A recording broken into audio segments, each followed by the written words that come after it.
Welcome to the IT Smart Guy podcast, a technology podcast aimed at the modern business owner. And here's your host, Tony Edwards.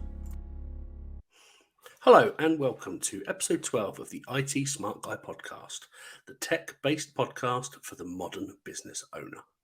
My name is Tony, and in this episode, we'll talk about a few things that have happened in the tech world recently.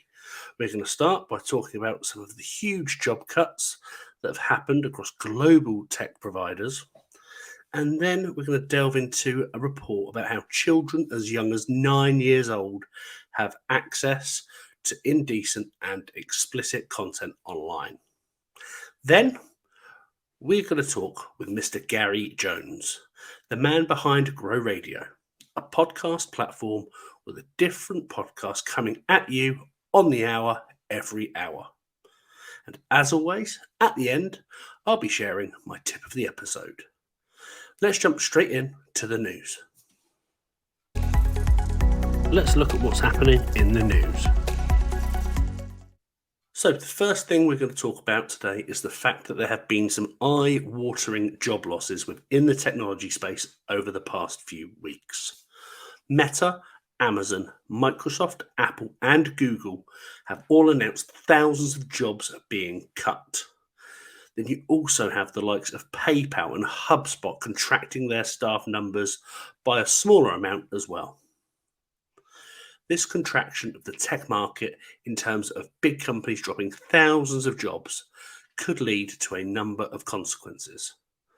For example, it's going to lead to higher unemployment rates, which could in turn result in a decrease in consumer spending, which will then further slow the economy. Additionally, it may lead to a slowdown in innovation because companies will have fewer resources to invest in things like research and development. However, on the other hand, this contraction could be a good thing because it may create new opportunities for smaller tech companies and startups as talented workers become available.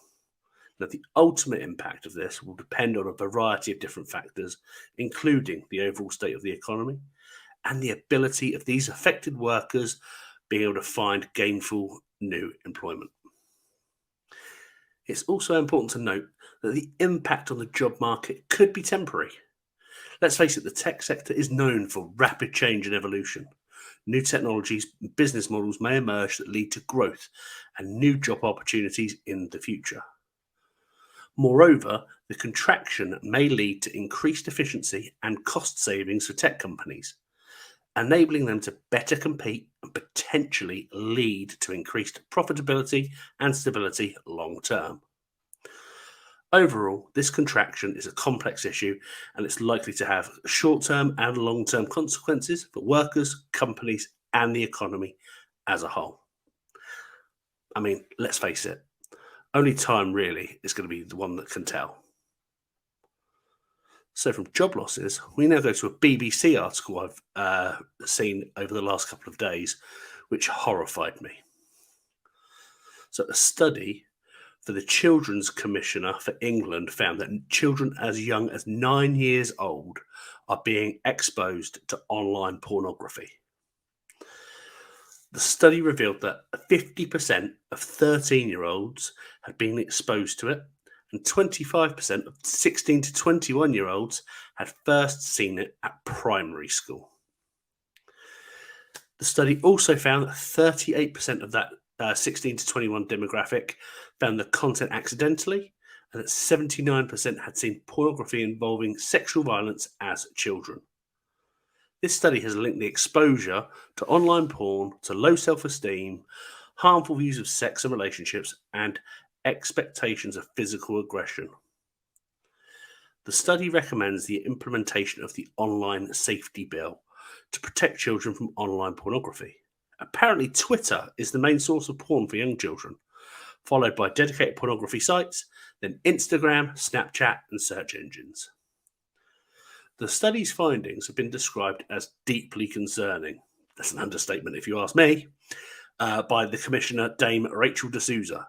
She is urging all responsible adults to take the study seriously. She wants to encourage parents to talk about the topic at home, make it clear to their children that extreme porn isn't real and it's just acting. She's also pushing for the online safety bill to be used to protect children from online porn and to give Ofcom the power to set minimum standards for age assurance measures on platforms. The NSPCC charity has also called for stronger measures to be implemented within this online safety bill to protect minors. The study's findings highlight the need for politicians, regulators, and the private sector to come together to help safeguard children from the potential harm caused by this exposure. Now, if you ask me, that's all well and good, but a better way to prevent this going forwards is to enforce parental controls on all residential and public Wi-Fi by default, rather than leaving it to parents and homeowners to do it themselves. Most people won't know how to change their default Wi-Fi password, let alone locking down their internet for the safety and the security of their children. That's it for the news this time. Let's get on to the good stuff. If you have an interesting tech story, if you run a business, if you're a technology provider, and you want to come onto this show and have a chat, you can now do just that. All you need to do is go to the link that's in the show notes and apply. The application literally takes 2 minutes, and who knows what it could lead to. More brand awareness, more social media followers, increased revenue, or just a platform for you to share your story. What have you got to lose? That's enough of that blatant plug. Let's get to that interview. The interview. So we move on to the interview part of the podcast, and this time round I've got a fantastic guest. He is a personal friend, and he is the founder of Grow Radio, where you can find the IT Smart Guy podcast and a plethora of other podcasts. It's a bit like an all-you-can-eat podcast radio station, I suppose. So I'll bring him into the room now. Here he is, Mr. Gary Jones. Morning, Gary. How's it going? Hey, folks. Hi, Tony. Yeah, going really, really well. And I love that. A smorgasbord board of podcasts, a buffet of podcasts. I like that. Yeah. I just thought it was... That's what it is, isn't it? You know, you get a different podcast on the hour every hour. So it's exactly what it is. I love it. But yeah, apart from being a little bit cold this morning because we're recording it in the winter, I'm all good here. All good. Good. It feels like it's been ages since we've had a proper chat as well, because, you know, you're busy, I'm busy, and I don't think either of us network as much as we used to, especially during the pandemic. Yeah. But yeah, always good to see you, my friend. And thank you so much for agreeing to come onto the show. Thank you for the opportunity to be on your show. It's a cool show. I listen to it. It's fab to be on it. Awesome. So, my first question to you is, tell us a little bit more about who Gary Jones is. Cool. So Gary Jones is a ex-retailer. So he was a retailer for about 20 odd years. Born and bred in Leamington, now lives in Warwick. It's a slap bang in the Midlands of the UK. And basically he wants to help people tell their story online. That's who Gary is. The method that he's done it in the past, I'm talking about myself in the third person, which is just weird. It's funny in the past, I can't do it. I've broken it. So in the past, I've done it through social media and helping people with marketing and setting up events and allowing them a platform to tell their story on stage and at events and connecting people. Nowadays, I'm focusing a lot more on podcasts and talking to people about how to launch podcasts, how to become guests on podcasts, and really how to make podcasts work for them as a business tool, but also to enhance their community. It's still helping them to tell their story, but it's just in a slightly different way. And I've had my own podcast for years. I've seen stuff change. I've seen stuff come in. But fundamentally, it's still you listening to a conversation or someone tell their story, which fits right into kind of my why, why I help people. So that's kind of me. I said, as you mentioned, Grow Radio. It's a cracking platform for people who want to get into podcasting or want to get into radio to kind of come in, test waters, and yeah, there's different areas that people can do it. And you can check out the link down the bottom there. I love it. Always prepared, mate. Always prepared. Brilliant. I love how you mentioned retail then, because you spent 15, 20 years in retail. I very much did the same. Mhm. Obviously, various different companies, but it's nice. It's funny how you meet somebody and they've got that similar history, and then you ask where they are now, and it's somewhere completely different. It is, but how I know you spoke about this on previous episodes of your show, and you spoke about it on other podcasts. But how many transferable skills do you learn from having a retail background that you can take into your business? There's just so many, so many. It's such a great grounding place to kind of learn your trade. Really, it's fantastic. Absolutely. There's stuff that I learned, Christ, 20 odd years ago that I'm still using today, and I'm not necessarily using it in the same way, but the premise is there, because you can't really retail things to technology doesn't really work in the same way, but swings and roundabouts, and you make it work. I'm guessing the fundamentals of kind of the selling process that you used in McDonald's, and I think it was mainly McDonald's, wasn't it, that you worked I in? spent 10 years at McDonald's, a few years selling mobile phones, yeah. That's it. So the selling process is pretty much the same. It's all about discovering what the customer wants, establishing their needs, and then finding the best product for them. Yeah. And then say, do you want fries with that?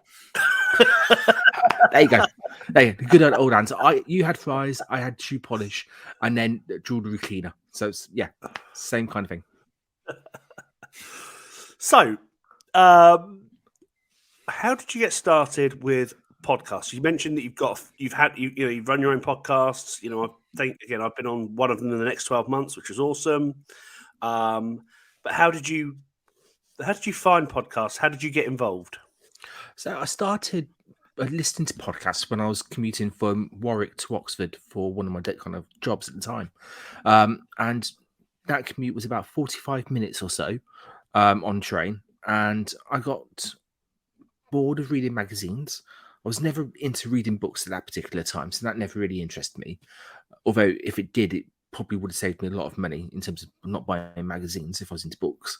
But I was also at the time into things like triathlon, competing in triathlons or taking part in triathlons, not competing, taking part in triathlons, 10Ks, half marathons, marathons and all that kind of jazz. So I was into sports, and I just saw in this kind of magazine at the time, and this was again 12 years ago, seeing an advert in a magazine for a podcast about triathlon, and this podcast interview talks about kind of training tips. It had interviews with the athletes, so I started listening to it, and this was on Apple Podcasts. So no, iTunes at the time, because Apple Podcasts hadn't split away from iTunes at that point, and at that time, 12 years ago, there was pretty much only kind of amateur sports, college kind of level people taking part in it, and a few celebrities were slowly coming in.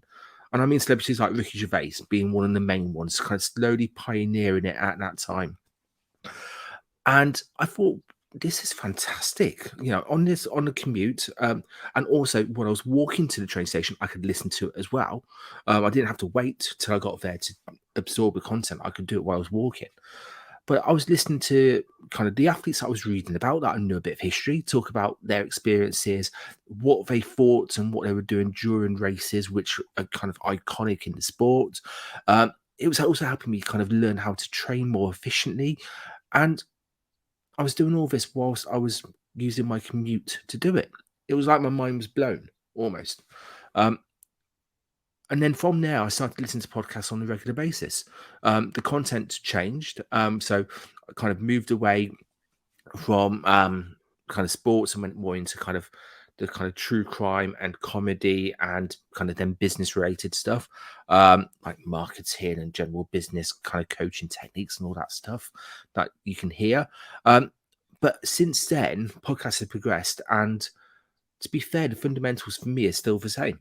I'm just a nosy bugger who likes to listen to people chat, and podcasting is a great way of doing it. That's kind of what it boils down to.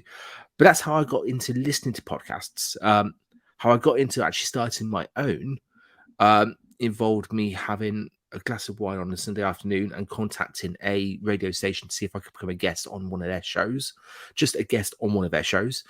This was through Twitter, which I started to use and I built up a nice community on Twitter for the local area. So I thought, okay, if I come onto one of their shows, I can bring a few more people on. I can share their stories. Like I was doing live events at the time, but on a podcast, on a radio show. And literally that happened on a Sunday. They invited me for a meeting on the Monday, and then offered me my own radio show, which effectively was a podcast, which they uploaded onto their server, which people could listen to. And I had 2 weeks to learn how to produce a podcast with a mobile phone. That's literally all I had. That's the only equipment I had. It's the only equipment I could afford. And the rest is kind of history. Since then, it's kind of been built on there. But that's literally how I got into podcasting. The main thing is I started to listen to it a lot sooner than I started to produce it. So I had a really good understanding of the platform and about what I liked and what I didn't like before I started my own. I think that was probably key. Brilliant. Yeah. Because it's funny, you've got some podcasts that are an hour, some that are 10 minutes. You've got some that are, and I mean, even mine, mine are all over the show. Some are 10 minutes, some are half an hour, some are 45 minutes. Yeah. They all have a rant in them somewhere, but love a good rant. Love a good rant. So obviously that's how you got started. Obviously the technology that you have used has probably changed a bit from when you started out with just a mobile phone. Yep. So let's talk about that for a little bit. What technology did you, from that mobile phone, what technology have you used in the years that you've been producing podcasts? I think, to be fair, I've used the majority of equipment because when you're recording a podcast, there's 3 different types of setups you could really have. You could have, there's 4 now.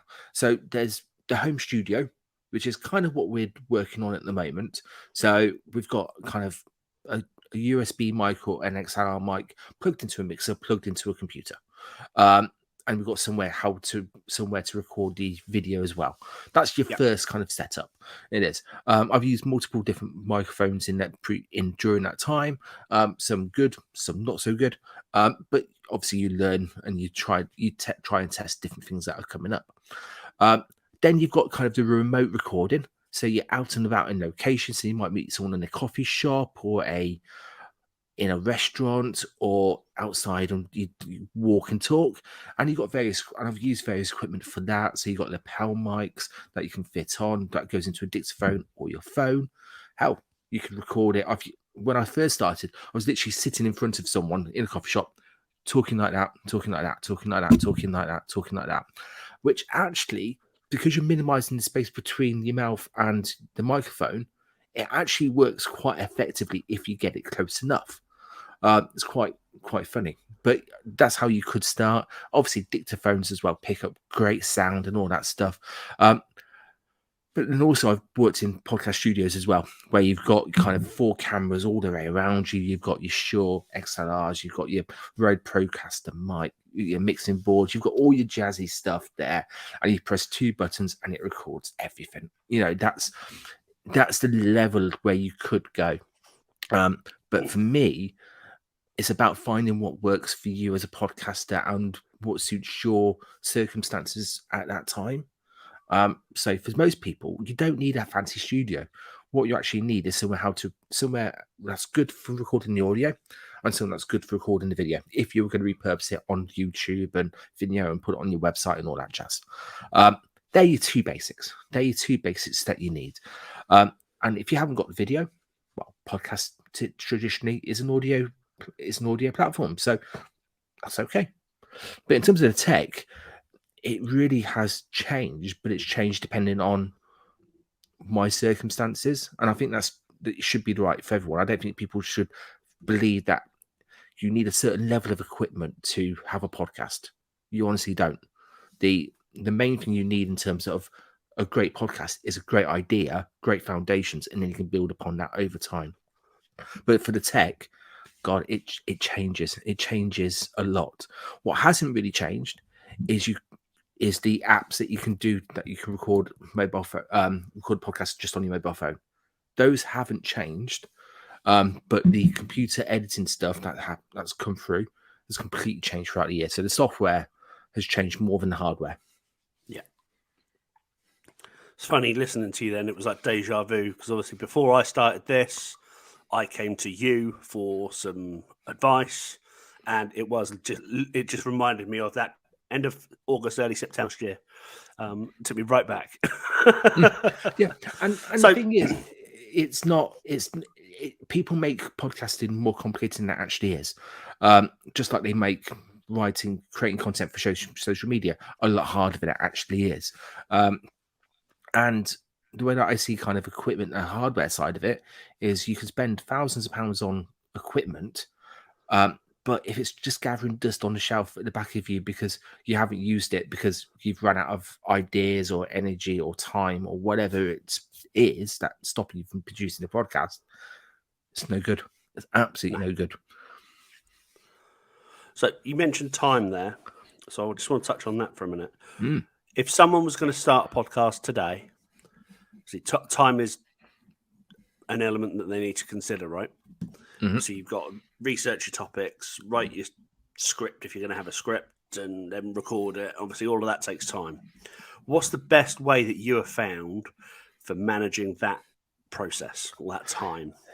It sounds boring, but it's all about having processes in place to make it as simple as possible. Processes will save you so much time. And when you look at kind of creating a podcast, you can add a process at pretty much every point to make it simpler. So just to pick up on one of your point that you said about the show, making a script, well, that can be templated. You could have a format to your show which you kind of stick to, which could be in a document where you got the headings, and then you just put bullet points in between them to make it simpler to be able to do that. And if you wanted to do future shows, you could start planning out the future shows. So again, that's a simple process that will make that side of it more straightforward. If you're booking guests in, you can have an online calendar, which then links to where you're recording it, which then sends the link out to your guest straight away. So instead of, and it puts it into your calendar at the same time, which means that you don't have to actually worry about putting it into your calendar. You don't have to about sending that link out. You don't have to arrange about going back and forth via Messenger or WhatsApp or text or phone, checking diary dates with your guests. All of that stuff will save you time. So you mean like we did? Yeah, exactly like we did. Yeah, exactly. Do as I say, not as I do. That's normally the expression, isn't it? Yeah, but it is. It's one of those things that all of that stuff will save you time, and there's a process that you can pretty much put in place at every single point, not just beforehand, but afterwards as well, with the editing and releasing and all that jazz. That actually does make it easier.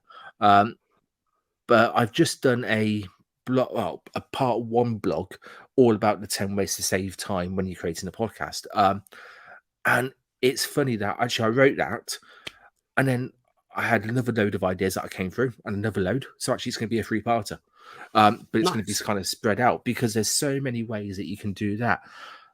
But processes are typically boring, aren't they? You don't really like to talk about processes, but it does save time. It does save a lot of time. So yeah, it's just finding out the process looking at the jobs that you've got in terms of the podcast, and there's a hell of a lot of stuff you need to do to produce a podcast. If you break it down, there's a lot of tasks there. Podcasts are great multitaskers and great kind of all-round kind of skill people. They've got good all-round skills. But yeah, it's just finding that process to help. Long-winded answer to quite a simple question, but yeah, processes. Brilliant. So you mentioned earlier, again, going back to some of the equipment and things, obviously you can, like you said, just do it off a mobile phone or a laptop. And I know that I think the first time I did a podcast, it was literally just off a laptop. And the sound quality was okay. The picture quality was okay. Obviously, the more better equipment you get, the better it will look. What's one piece of equipment that you wish that you've got or you've used recently that you wish you had, say, 3 years ago?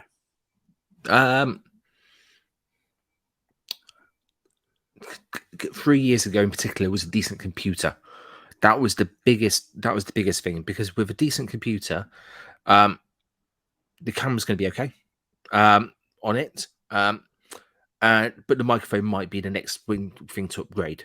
But in terms of recording a podcast and editing a podcast, having a decent computer or having a decent bit of hardware that you can jump on and quickly record an episode or quickly edit an episode or quickly release it, that to me is the biggest thing that I wish I had earlier. Follow up with that is a decent microphone to get good audio quality. Yeah. And that microphone doesn't have to cost the world. You know, Blue Yeti do some cracking ones for 120 quid, which the next level up, you probably jump to 500 quid after that, to be fair. But having a decent computer to work on, that's quick, that's fast, you can rely on, that means that when your webcam isn't working fully, you can jump onto it and you don't have to worry about the camera quality. It's stuff like that just makes it a lot easier. Yeah. And I'd say 3 years, I would have said a decent computer. For sure. I remember your computer 3 years ago. You do. And that must tell the audience so much because how bad it was. You know, you see a lot of computers. I've seen worse than yours. I'm impressed. I've got worse than yours down here. But no, a decent bit of hardware that can actually do all the jobs. I think that to me is kind of the core bit of product you can have. And you're right, you can make do. You can record stuff on the phone. And also, 3 years ago, people were just being introduced to Zoom for the first kind of time, really, weren't they? You know, that was the kind of period where beforehand Zoom wasn't popular. Then it suddenly blew up. It did. And for me, again, computer and Zoom and that kind of software that has kind of come into the fore has probably made podcasting a lot easier because we can now do the interview on Zoom. And you can just say to someone, or on Zoom or on StreamYard or Riverside FM, there's other platforms available to be able to do stuff on. But you can literally just say, yeah, I'll send you a Zoom link or I'll send you a StreamYard link and people know what you're talking about. Yeah, I mean, I didn't have a clue. I knew what Zoom was pre-pandemic. Yep. Used it. Wasn't quite convinced at the time. Now, use it quite often. But yeah, StreamYard and Riverside and Ecamm and those types of live streaming services, didn't have a clue. I had zero interest. And then all of a sudden, again, because of the networking scene, I got invited into this and invited into that. And now I'm in it every week. So yeah. So I've got a quick story. 5 years ago, I tried to use a Skype to record a podcast. It was for someone who wasn't local. It was probably 5 years, could be 6 years ago. It was at least a few years before the pandemic. Let's put it that way. I had my old computer, which at that point was actually kind of fit for purpose, just about. I say just about fit for purpose, but it was a computer. But I had no way of transferring the Skype to basically record the Skype call. So there was me doing this really good interview, and it was a cracking interview with someone. Luckily, it's someone who I knew well, and so we kind of had good back and forth. I thought, this is golden. I love this. But I was recording it with my phone up against the microphone on the computer.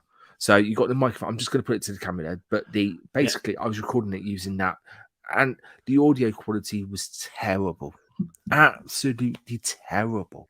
And we couldn't use it, couldn't salvage it. Didn't matter what you did, you just couldn't use it at all.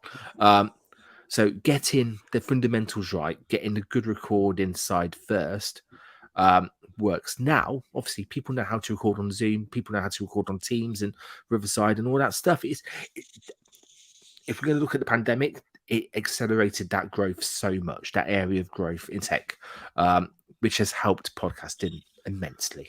So people now know that actually they can do an interview like this really simply. But yeah, 6 years ago, I was the person who put a phone to a computer and tried to record the audio from it. When people say they make mistakes and make mistakes so people don't have to, I've made mistakes. I've made mistakes for that. But again, if you didn't make the mistake, you wouldn't know. So every day's a school day, right? This is it. And that's the first time I've ever shared that, bar the person whose interview didn't go out. So yeah, that's the first time I've shared that. Funny that. Wow. Right, where are we? So we've talked about the past, we've talked about the present. Let's look at what's going to be coming up in the near future. Mhm. What sort of emerging technologies do you think are going to come into the podcasting industry? And do you see them being a help or a hindrance? So I've got three that I can quickly touch upon.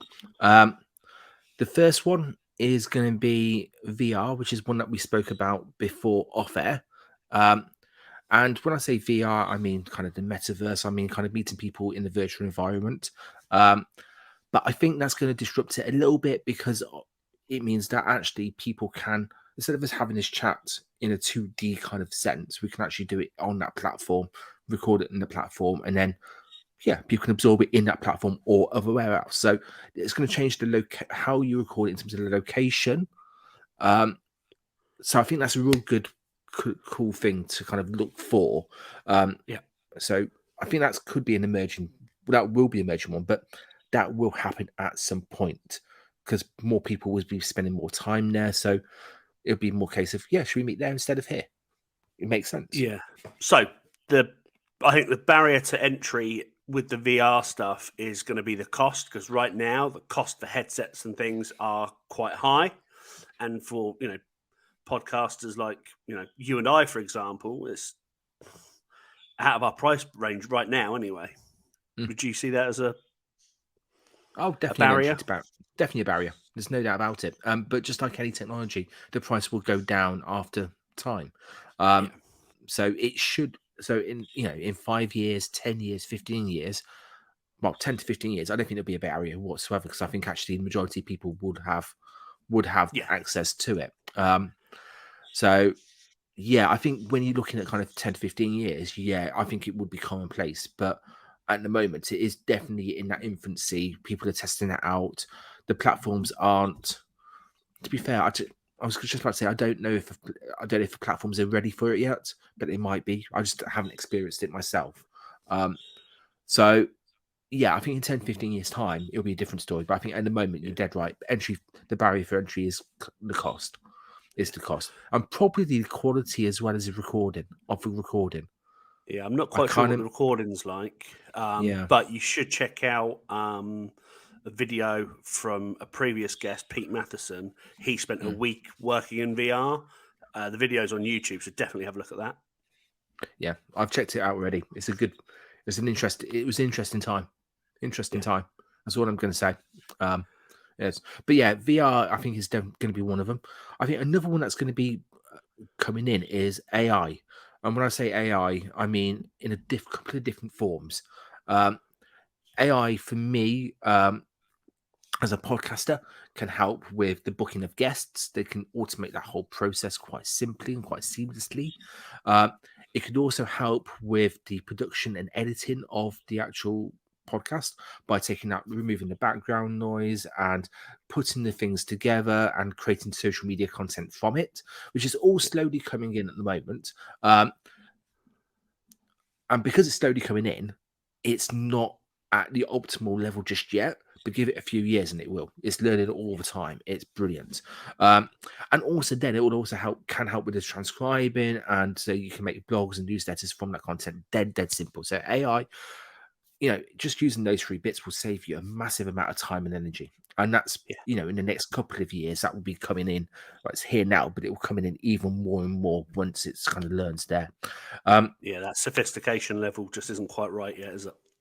No, it's when you're trying to use in a couple of different platforms, removing the background noise, it's cutting the start and the end bit off because that delay's just not right. They just haven't nailed the algorithm just yet. But they will. There's no doubt about that. They will. And also, I've already mentioned the social media side of it, but with the tech side of it, the software side of it, everything's going to pick up. The hardware cost of that's all going to go down as well, but it's going to get better. So actually, the barrier of entry for costs for podcasting will become easier the more time you go along. The other thing that could emerge, and this is an emerging area at the moment, is kind of the audio social space, which isn't really kind of the hardware side of it, but that's stuff like Clubhouse, where people are communicating via audio methods. It's just an interesting place, which this year I spent a bit of time in. But again, it's just like sitting around a campfire, listening to stories, talking to different people, but you haven't got the pressure of being on camera. Is So Clubhouse again, still going? Clubhouse is still going. It is. But the beauty of Clubhouse still going is that all the coaches, all the people who made it really bad at the start from just trying to sell, buy my product, they've all gone. So actually, I delved into it at the start, I think similar time to yourself, yep. and all of those people out there going, "Oh yeah, buy my stuff." It just put me off, so I just deleted the app, and I'm like, I've never been back. I just assumed it because it was all a hubbub, wasn't there, on socials when it first came out, and that just completely disappeared. So I just assumed that the platform kind of disappeared as well. No, their marketing to launch it was fantastic. You couldn't get a much better marketing strategy than what the Clubhouse used. But yeah, now I've been on to it a couple of times over the last couple of weeks, and a few of my hosts of podcasts on Grow Radio are on it, and they do regular shows. And I've been on some of their shows, and actually they're really good content, really good people, and you're getting some really good ideas off there. And there's still quite a lot of variety of the different shows. So it's an area that could either explode or it could implode, but it's an area that could be useful for some people. It could be. So for me, that's the third area, and I'm going to call that the audio social area, because that's what it is. You're basically using social. You're talking to people on a social level using audio. So audio social. Awesome. Yeah, and I'm going to have to go and look at Clubhouse again, I think. Just know, especially if if all the coaches have gone, it might be a decent platform again. I'm sure they're still there, but you can weed them out quite easily, and you can search for what you want to go for, and you can join the room. So, for instance, last night I joined a room talking about podcasting. Managed to get on stage and just just kind of give my 2 cents for a few bits of it. I made a couple of connections at the same time. It was just quite a nice, simple process. But I'm sure I probably went on to at the right time for that one. I've now followed their groups, so therefore I'll get notifications of when their group's live and all that stuff. But it's about finding the right place. I don't think the platform itself was necessarily wrong. I think it was just maybe the people. Hell, I think it's people just making it wrong, which is the same as email marketing or anything like that, who's had a bad rep in the past. Yeah, exactly. Cool. So, my last question: what's next for Gary? It's to continue developing Grow Radio. That's the big thing. So Grow Radio, for the people who don't know, Tony said at the start of it, brings you a different podcast on the hour every hour. So it doesn't matter when you listen to it. You don't have to figure out what to listen to. You're going to be listening to a different podcast, which is cool for anyone who's wants to start listening to them but has no idea where to go to it. So over the next few years, I'm going to be developing different hubs around the country where people can go for training. So for podcast training, help with podcast production, editing, that side of it. So I'll be setting those up, and to continue to grow the station, we're going to be adding to the website a sustainability section to it, because I would love, and my aim is to have Grow Radio as a carbon neutral radio station, not just for the station itself or the organizer, but for the hosts as well. So it's a big game, big lofty goal. And hell, in 10-15 years time, for 5 years time, if the UK works, there's no reason why you couldn't expand to USA, Australia, Canada, the places where you got English speaking people or listeners, and have particular kind of shows from there. There's no reason why I can't. So over the next kind of 10-15 years, Grow Radio is definitely going to be my main focus, and just building bits on it to make sure that if you want to get into podcasting, there's a place for Grow Radio for you. That's the main kind of way that I want to see it. And, it's a great platform. I dive in a couple of times a week and listen to various different shows that I wouldn't necessarily even consider listening to, but you always pick up something from most of them. So I lied when I said it was the last question. This is the last one. What's your most favorite podcast that you're listening to right now? Right. Favorite podcast. And why? So favorite podcast changes quite often, but at the moment is How I Built This by Guy Raz. Basically, he interviews people who have built significant businesses, and they talk through the processes and journeys that they've been through to get to that stage. So, for instance, you can tune in. So, ones I was listening to quite recently: founder of Spotify, founder of Roku, founder of Audible.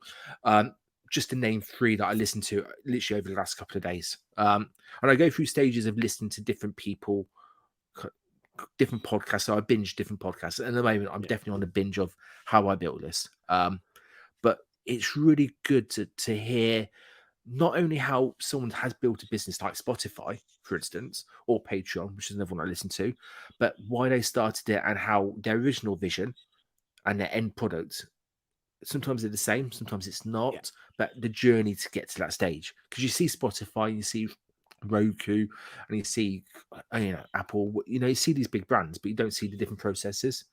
That podcast kind of delves into it. I really like it.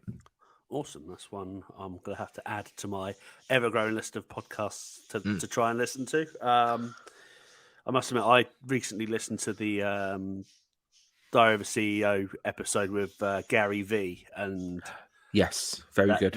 I think that came out just either just before or just after Christmas, and that hit me on so many different levels, emotionally and from a business perspective. And I don't listen to that podcast I don't tune in every episode, but I dip in and out when I see a guest, and I'm like, oh, that might be interesting. And so often you just get hit with so many emotions or ideas, and it's unbelievable. And I think the one you've just mentioned might be one that does something similar. Yeah, I've missed it. The one with the interview from Steve Bartlett to Gary V on the Diary CEO, he went deep in that interview. He went deep and personal. And I was listening to that whilst walking to the office and back a couple of times. And wow, he went deep. So I think he asked questions in that interview that I haven't heard Gary Vee talk about or discuss topics. No. It was very, very good. Very eye-opening. Very eye-opening.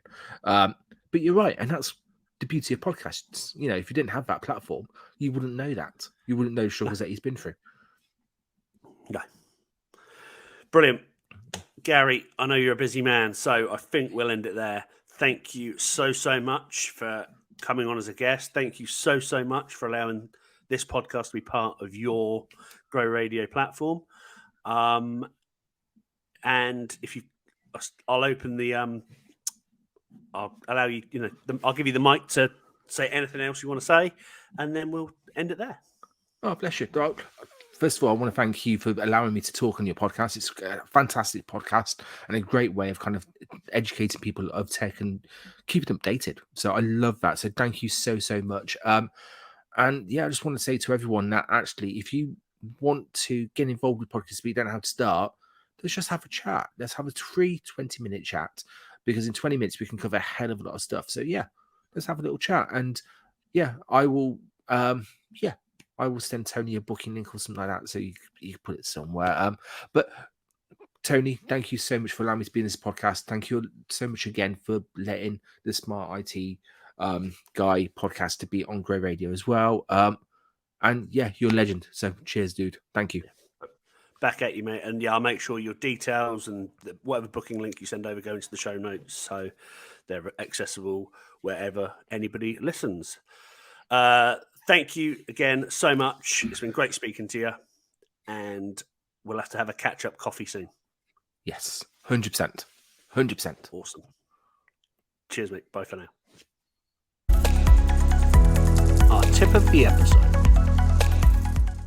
So, before we get on to my tip of the episode, I just want to thank Gary again for coming on to the show, for talking about his journey from retail to podcast maestro. We're super lucky that our show features on the Grow Radio platform. If you want to find out more about Grow Radio, the details are in the show notes. Right, my tip this week is twofold. The first one is really, really simple. Turn off your devices. Not right now, because I'm hoping you're listening or watching me. But seriously, turn off your computers, your tablets, your smartphones. Just once in a while, once a week, for just a couple of minutes. These devices have an off button, and they have an off button for a reason. They are designed to be switched off as well as switched on. And did you know that up to 80% of issues with a device can be resolved just by switching it off and switching it back on again? Now, this explains why Roy said it so much in the IT crowd. Hello, IT. Have you tried turning it off and on again? Okay, well, are you sure that it's plugged in?